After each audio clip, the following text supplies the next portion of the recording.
Hello food lovers, welcome to Dhruva Ruchulu. ఈరోజు మనం దోసకాయ కారం పచ్చడి ఎలా చేసుకోవాలో చూద్దాం. ఎప్పుడు పచ్చిమిర్చితో చేసుకునే దోసకాయ ముక్కల పచ్చడిలా కాకుండా కొంచెం డిఫరెంట్గా ఈరోజు దోసకాయ కారం పచ్చడి ఎలా చేసుకోవాలో చూద్దాం. ఈ పచ్చడి దోశలోకి, ఇడ్లీలోకి, రైస్లోకి చాలా టేస్టీగా ఉంటుంది. ఇప్పుడు దీనికి కావాల్సిన పదార్థాలు ఏంటో చూద్దాం. 4 దోసకాయలు తీసుకున్నాను. ఆ 4 దోసకాయల్ని ఇలా చిన్న ముక్కలుగా కట్ చేసుకొని పక్కన ఉంచుకోవాలి.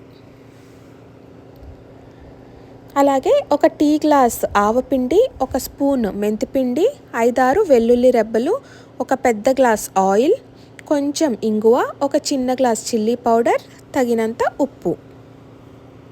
ముందుగా ఒక బౌల్లోకి దోసకాయ ముక్కల్ని తీసుకొని అందులోకి ఆయిల్ వేసుకోండి. తర్వాత అందులోకి మెంతిపిండి, ఆవపిండి, అలాగే ఉప్పు, కారం,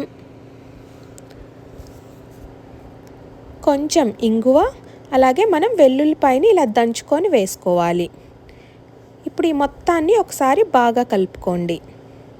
ఆయిల్ అంతా ముక్కలకి బాగా పట్టేలాగా మసాలాలు బాగా కలుపుకోవాలి. చూస్తున్నారు కదా, మన దోసకాయ పచ్చడి రెడీ అయిపోయింది. మనకి మామిడికాయలు అన్ని సీజన్స్లో దొరకవు కాబట్టి ఈ దోసకాయ పచ్చడి ఎప్పటికప్పుడు ఫ్రెష్గా చేసుకొని రైస్లోకి ఎంజాయ్ చేయండి.